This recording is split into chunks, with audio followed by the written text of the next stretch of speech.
Hey everybody, this is Erica from the Classy Climb blog, coming to you today with Emerson Mitchell of North Carolina out of New Deal LLC.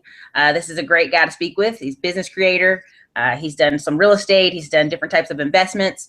Hope you guys get blessed with lots of tweetables today. And Emerson, how are you doing? Doing very well. How about yourself, Erica? I'm doing great. I'm loving this Texas weather. I don't know what's going on in North Carolina at the moment. It's okay.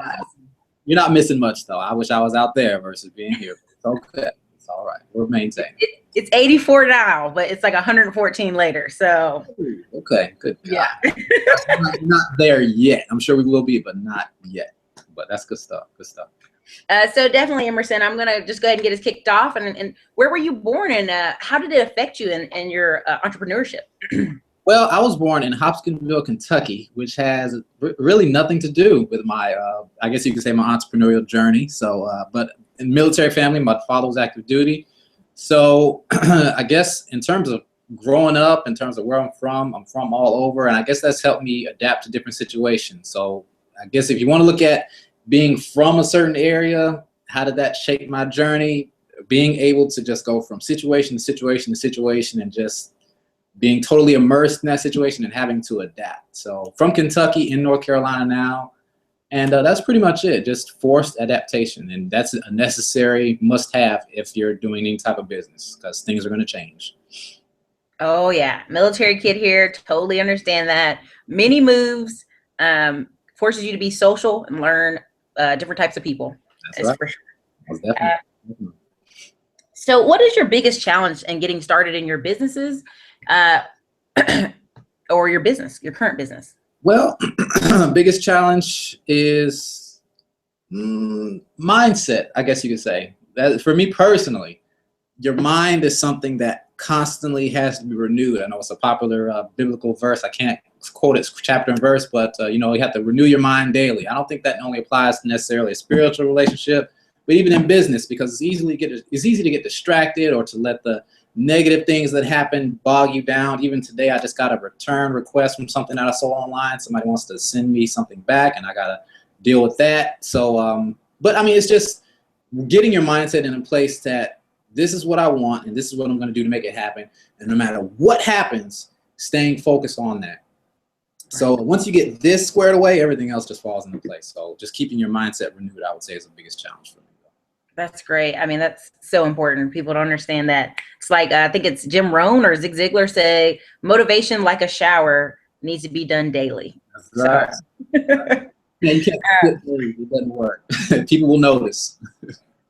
Well, what would others say if I came to North Carolina and was like, man, you know, that Emerson, that Mr. Mitchell, you know, his businesses, his business practices, what could be something people would say positive or negative about you and your, you know, business? Oh, God, that's a good one. Positive consistency. I've been in this, for instance, with my mobile service business, my solar business. I've been in that since 2012. So, you know, I haven't gone anywhere. And it just falls under the umbrella of what I do. So that's awesome. Negative, that's a good one. Let's see, negative. Not that I'm definitely not perfect. I guess maybe contact with customers is something I could be better at. I'm getting more resale business, but sometimes I'll put customer contact on the back burner. So that's something that I can definitely work on. So this is a tough one. I'm going to kind of mix it, but I'm going to say, how would you encourage others to get started in business or a business similar to yours, or also people of color to get more interested in entrepreneurship? Oh, goodness. Okay. So to get started in business, I would say get around people that are on the same mission as you. To put it in a nutshell, the company you keep is so important. Don't necessarily ask, you know, like your brother-in-law who has a job and that's all he wants to do is just, he's happy with working his 40 hours a week. There's nothing wrong with that. But if you want to have a business, you need to talk to other people who have a business.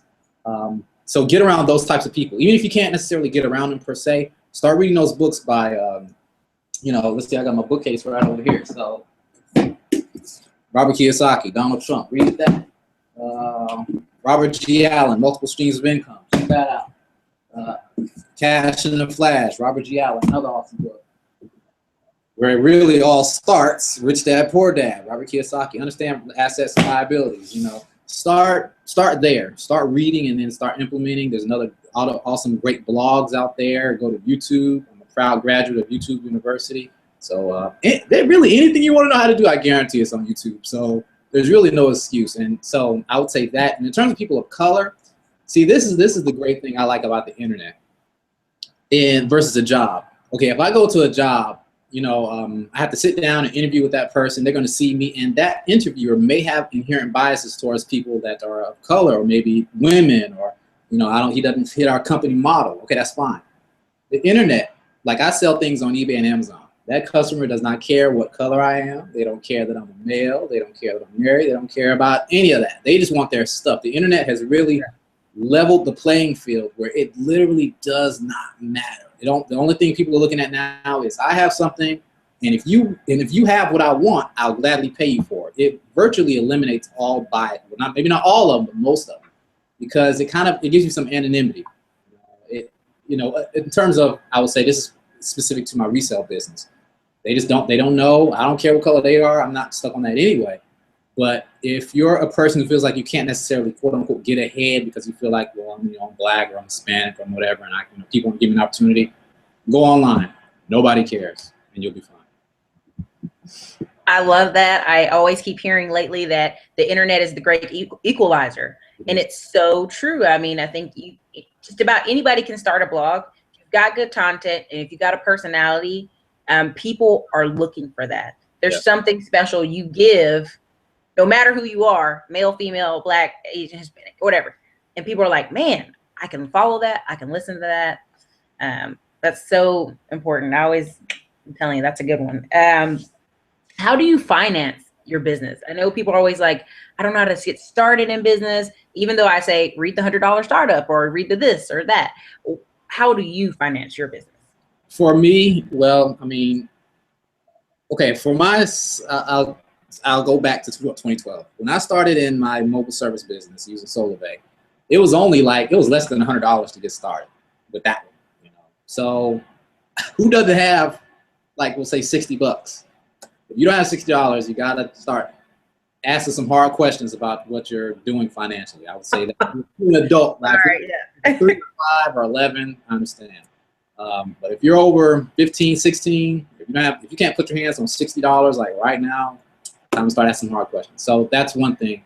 So then as my mobile service business started really churning ahead, I used the money from that business to start my resale business. So there's a concept by, I think his name is Nito Quibin, and he's the mentor of the guy who wrote that book, The Top 10 Distinctions Between Entrepreneurs and Employees and some of the other stuff. Top 10 distinctions between dream killers and dream fulfillers and all that. Top 10 distinctions between millionaires and I think other people, middle class and millionaires. I don't know if you're any of those books, but there was something that he's called, simultaneous congruence or something like that. I don't know, he termed the phrase where you use an income from one business to fund another business but only when that business is generating enough cash flow to do so.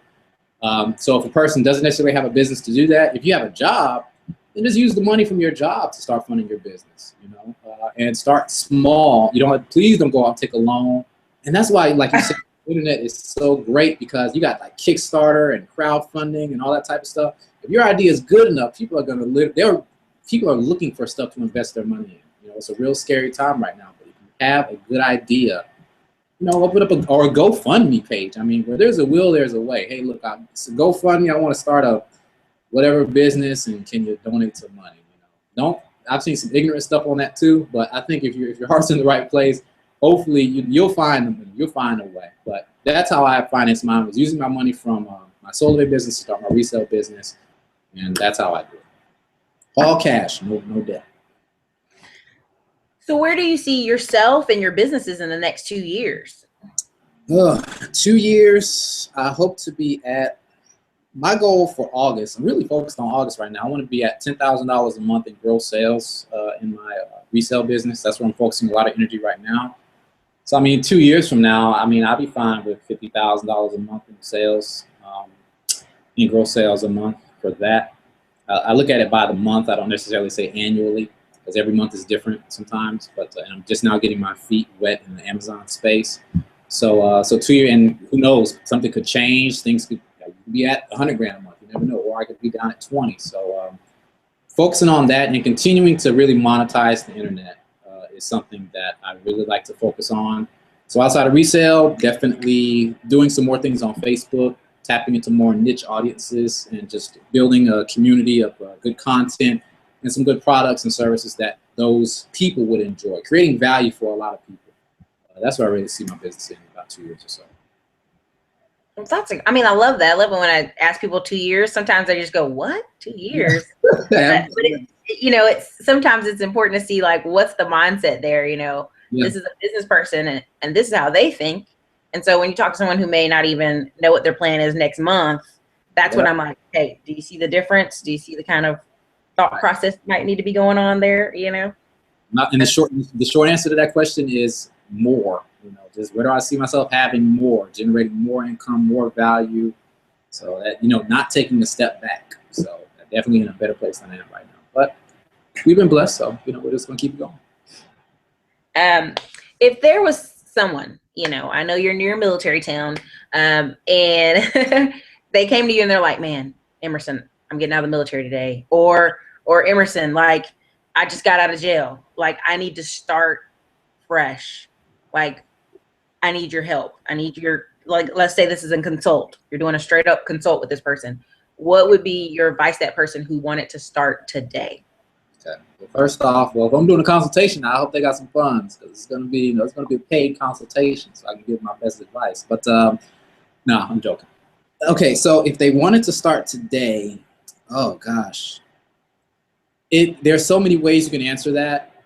I've kind of had a shift of opinion where a lot of people say, follow your passion, do what you love and the money will follow. Well, sometimes, because I could love collecting butterflies. Doesn't mean I'm going to make money doing it, So, and I would say, look where the money is. Get online, of course, start there. See what's hot, see what's moving. And if you have any money, master the art. This is what I would say. This is literally what I would say. Master the art of being the middleman as a starting point. Master the art of being a middleman. There are so many ways to become a middleman and get something that someone wants. And someone's just saying, hey, look, I want to just try some things. The best tip I can give everybody, go to Craigslist, okay? Craigslist go to the for sale. There is a section there that has for sale and free. Go to the free stuff in your city, see who's giving away something for free, okay?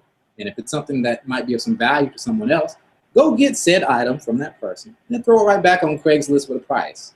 You've made 100% profit whenever you sell it. You can sell that thing for whatever you want. Somebody might be giving away an office chair, some firewood, a piano they don't care to have anymore. I've seen this stuff, So 100% profit margins on that. So you just have to eliminate excuses. So if someone were starting fresh, that would be what I would say. Start online, follow the money, get creative, and start reading too.